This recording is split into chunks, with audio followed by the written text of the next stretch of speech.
അസ്സലാമു അലൈക്കും വറഹ്മത്തുള്ളാഹി വബറകാതുഹു. ബിസ്മില്ലാഹിർ റഹ്മാനിർ റഹീം. 6ാം ക്ലാസ്സിലെ ഫിഖ്ഹിൻ്റെ 3ാമത്തെ പാഠം അദ്ദർസു സാലിസു. പാഠം 3 അൽ ഖസ്റു വൽ ജംഉ. ഖസ്റും ജംഉമാക്കുക. ഖസ്റ് അതേപോലെ ജംഉ എന്നീ രണ്ട് കാര്യങ്ങൾ നിസ്കാരവുമായി ബന്ധപ്പെട്ട വിഷയങ്ങളാണ്. ഖസ്റ് എന്ന് പറഞ്ഞാൽ ചുരുക്കി നിസ്കരിക്കുക, 4 റക്അത്തുള്ളതിനെ 2 റക്അത്താക്കി നിസ്കരിക്കുക എന്നതാണ്. അതുപോലെ ജംഉ എന്ന് പറഞ്ഞാൽ 4 റക്അത്തുള്ള അല്ലെങ്കിൽ 3 റക്അത്തുള്ള സുബ്ഹി അല്ലാത്ത ബാക്കിയുള്ള 4 വക്ത് നിസ്കാരങ്ങളെ ഒരു വക്തിനെ മറ്റൊരു വക്തിലേക്ക് ചേർത്ത് നിസ്കരിക്കുന്നതിനെയാണ് ജംഉ എന്ന് പറയുന്നത്. അതായത് ളുഹ്ർ, അസ്ർ എന്നിവയും മഗ്രിബ്, ഇശാ എന്നിവയും ഒരുമിച്ച് നിസ്കരിക്കുന്നതിനെയാണ് ജംഉ എന്ന് പറയുന്നത്. ളുഹറിൻ്റെ സമയത്ത് അസ്ർ നിസ്കരിക്കുകയാണെങ്കിൽ അതിനെ തഖ്ദീം എന്നും, എന്നാൽ ളുഹർ നിസ്കാരം അസ്റിൻ്റെ സമയത്ത് നിസ്കരിക്കുകയാണെങ്കിൽ അതിനെ തഅഖീർ എന്നും പറയുന്നു.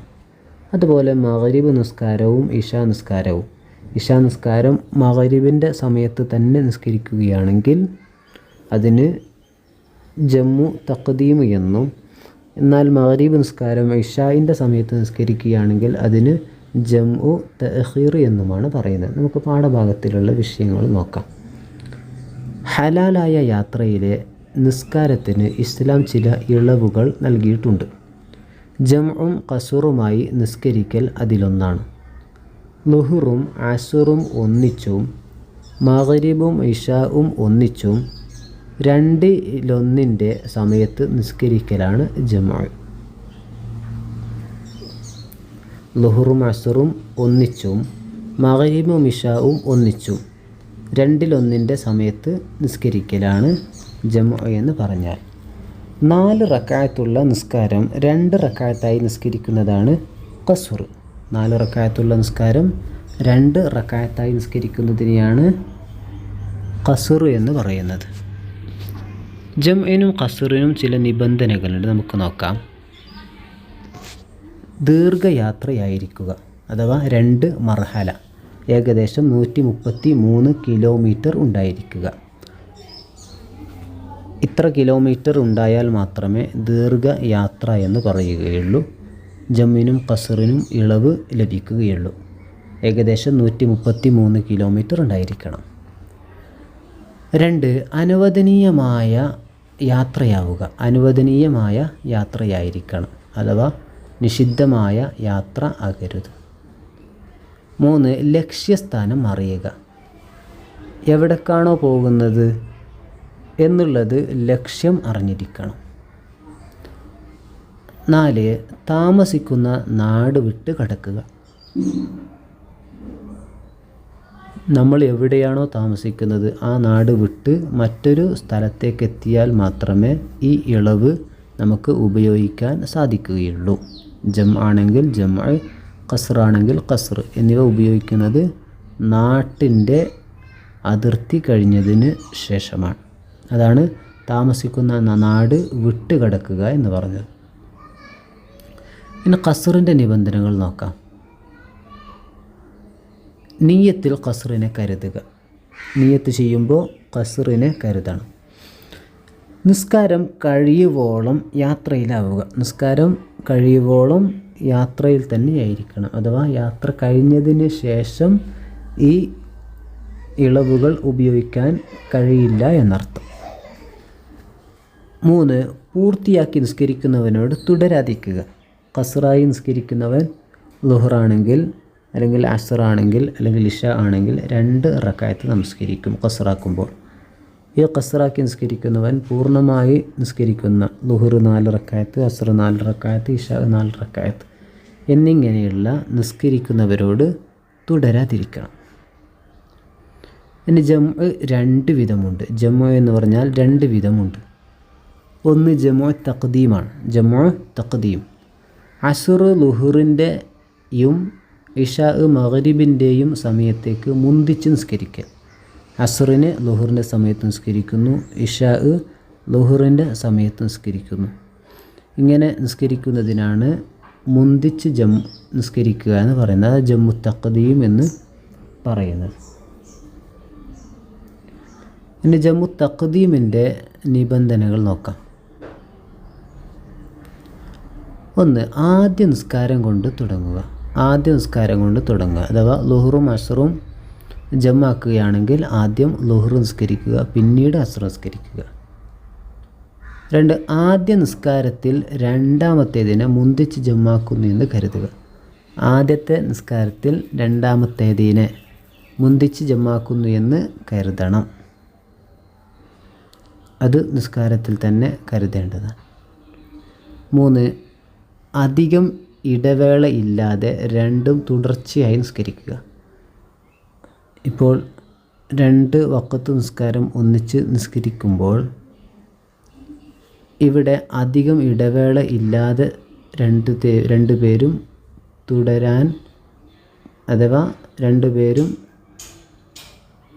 ഇടവേളയില്ലാതെ തന്നെ തുടരെയായിട്ട് നിസ്കരിക്കുന്നവരായിരിക്കണം. അടുത്ത നിബന്ധന, രണ്ടാം നിസ്കാരം തുടങ്ങും വരെ യാത്രയിലാവുക. രണ്ടാം നിസ്കാരം തുടങ്ങും വരെ യാത്രയിൽ ഉണ്ടായിരിക്കണം. ഇനി ജമ്മു തഅഖീർ എന്ന് പറഞ്ഞാൽ എന്ത് നോക്കാം. ളുഹ്ർ അസ്റിൻ്റെയും മഗ്രിബ് ഇശാഇൻ്റെയും സമയത്തേക്ക് പിന്തിച്ച് നിസ്കരിക്കലാണ്.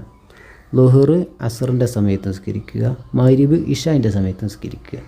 ഇതിനെയാണ് പിന്തിച്ച് ജമ്മാക്കുക എന്ന് പറയുന്നത്. ജമ്മു തഅഖീറിൻ്റെ നിബന്ധനകൾ നോക്കാം. ആദ്യ നിസ്കാരത്തിൻ്റെ സമയം കഴിയും മുമ്പ് ജമ്മ് ആക്കുന്നുവെന്ന് കരുതുക. ആദ്യ നിസ്കാരത്തിൻ്റെ സമയം കഴിയും മുമ്പ് ജമ്മ് ആക്കുന്നുവെന്ന് കരുതുക. അഥവാ മഗ്രിബിൻ്റെ സമയം കഴിയുന്നതിന് മുമ്പ് തന്നെ മഗ്രിബിനെയും ഇശാഇനെയും ജമ്മ് ആക്കുന്നു എന്ന് അവിടെ കരുതുക. നോക്കാം. 2 നിസ്കാരവും പൂർത്തിയാവും വരെ യാത്രയിലാവുക. ഇവിടെ ളുഹറും അസ്റും ജമ്മാക്കി നിസ്കരിക്കുന്നു, അല്ലെങ്കിൽ മഗ്രിബും ഇശാവും ജമ്മാക്കി നിസ്കരിക്കുന്നു. ഈ സമയത്ത് 2 നിസ്കാരവും പൂർത്തിയാവും വരെ യാത്രയിൽ ഉണ്ടാകണം. ഇത് ജമ്മു തഅഖീറിൻ്റെ നിബന്ധനയാണ്. തദ്രീബാത്തിലേക്ക് നമുക്ക് നോക്കാം. ജമ്മും ഖസ്റുമായി നിസ്കരിക്കുന്നതിൻ്റെ നിബന്ധനകൾ എന്തെല്ലാം? ജമ്മും ഖസ്റും ആയി നിസ്കരിക്കുന്നതിൻ്റെ നിബന്ധനകൾ എന്തെല്ലാം? 1, ദീർഘയാത്രയിലായിരിക്കുക. ജമ്മും ഖസ്റിനും ചില നിബന്ധനകളുണ്ട്. 1, ദീർഘയാത്രയിലായിരിക്കുക.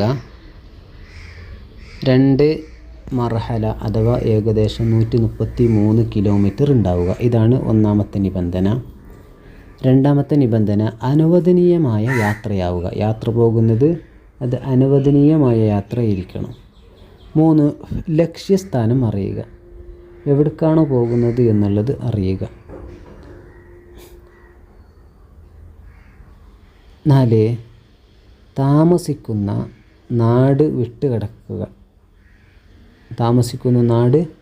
വിട്ടുകിടക്കണം. എന്നാലേ ജമ്മു അവിടെ ചെയ്യാൻ പറ്റുകയുള്ളൂ. അഥവാ ജമ്മും ഖസ്റും ആയി നിസ്കരിക്കാൻ അതിൻ്റെ നിബന്ധന ഒക്കുകയുള്ളൂ. ഈ 4 എണ്ണമാണ് ജമ്മുവിനും ഖസ്റിനും ഉള്ള നിബന്ധനകൾ. ചോദ്യം 2, ജമ്മു തഅഖീറിൻ്റെ നിബന്ധനകൾ. അഥവാ ഭിന്നിച്ച് നിസ്കരിക്കുന്ന സമയത്ത് ജമ്മാക്കും. ആ ജമ്മാക്കുന്ന സമയത്ത് എന്തൊക്കെ ആവശ്യമാണ്? ഇതിൻ്റെ നിബന്ധനയാണ് പറയുന്നത്. ജമ്മു തഅഖീറിൻ്റെ നിബന്ധന, ളുഹ്ർ അസ്റിൻ്റെയും മഗ്രിബ് ഇശാഇൻ്റെയും സമയത്തേക്ക് പിന്തിച്ച് നിസ്കരിക്കൽ. ആദ്യ നിസ്കാരത്തിൻ്റെ സമയം കഴിയും മുമ്പ് ജമ്മു ആക്കുന്നുവെന്ന് കരുതുക. ആദ്യ നിസ്കാരത്തിൻ്റെ സമയം കഴിയും മുമ്പ് ജമ്മു ആക്കുന്നുവെന്ന് കരുതുക. 2 നിസ്കാരവും പൂർത്തിയാവും വരെ യാത്രയിലാവുക. 2 നിസ്കാരവും പൂർത്തിയാവുന്നത് വരെ യാത്രയിലാവുക. ഇതാണ് ജമ്മു തഅഖീറിൻ്റെ നിബന്ധനകളായിട്ടുള്ളത്. അള്ളാഹു നമുക്ക് നല്ലതുപോലെ പഠിച്ച് മനസ്സിലാക്കാനും അതേപോലെ തന്നെ പരീക്ഷയിൽ ഉന്നത വിജയം നേടാൻ തൗഫീഖ് നൽകട്ടെ. ചോദ്യത്തിൻ്റെ മൂന്നാമത്തെ ഭാഗം, ഇഖ്തരി സ്വഹീഹ ബിഹാദിഹി സ്വഹീഹൻ. ഒന്നാമത്തെ ചോദ്യം, ജമ്മും ഖസ്റും അനുവദനീയമാകുന്ന യാത്രയുടെ ദൂരം. ജമ്മും ഖസ്റും അനുവദനീയമാകുന്ന യാത്രയുടെ ദൂരം. ശരിയായത് 133 കിലോമീറ്റർ. 133 കിലോമീറ്റർ. രണ്ടാമത്തത്, ഖസ്ർ എന്നാൽ എന്താണ്? അതിൻ്റെ ശരിയായ ആൻസർ 4 റക്അത്തുള്ള നിസ്കാരം 2 റക്അത്തായി നിസ്കരിക്കുക. 4 റക്അത്തുള്ള നിസ്കാരം 2 റക്അത്തായി നിസ്കരിക്കുക. മൂന്നാമത്തെ ചോദ്യം, ജമ്മു തഖ്ദീമ് ഏതാണ്? ജമ്മു തഖ്ദീമ് ഏതാണ്? ഉത്തരം, അസുറിനെ ളുഹറിലേക്ക് മുന്തിക്കുക. അസുറിനെ ളുഹറിലേക്ക് മുന്തിക്കുക. ഇതാണ് ജമ്മു തഖ്ദീം. ചോദ്യത്തിൻ്റെ നാലാമത്തെ ഭാഗം, അൽ അൻഷിദത്തു തത്ബീഖിയ, പ്രാക്ടിക്കൽ പ്രവർത്തനങ്ങളാണ്. താഴെയുള്ളവയിൽ ജമ്മു ഖസ്ർ അനുവദനീയമായവയും അല്ലാത്തവയും വ്യക്തമാക്കാം. 1. 150 കിലോമീറ്റർ ദൂരെയുള്ള ഹലാലായ യാത്ര. ഇവിടെ ജമ്മും ഖസ്റും ആക്കാം. ചോദ്യം 2. 120 കിലോമീറ്റർ ദൂരെയുള്ള രോഗിയായ ബന്ധുവിനെ കാണാൻ പോകുന്ന യാത്ര. ഇവിടെ ജമ്മും ഖസ്റും പറ്റൂല. കാരണം 120 കിലോമീറ്ററാണ്. നിശ്ചയിച്ച കിലോമീറ്റർ അവിടെ ലഭ്യമാകുന്നില്ല. മൂന്നാമത്തെ ചോദ്യം, ഒരു മ്യൂസിക് പാർട്ടിയിൽ പങ്കെടുക്കാനായി 200 കിലോമീറ്റർ ദൂരമുള്ള യാത്ര. ഇവിടെ കിലോമീറ്റർ കൂടുതലാണെങ്കിലും ഹലാലായ യാത്ര അല്ലാത്തതുകൊണ്ട് ജമ്മും ഖസ്റും പാടില്ല. അള്ളാഹു നമുക്ക് നല്ലതുപോലെ പഠിച്ച് മനസ്സിലാക്കാൻ തൗഫീഖ് നൽകട്ടെ. അസ്സലാമു അലൈക്കും വറഹ്മത്തുള്ളാഹി വബറകാതുഹു.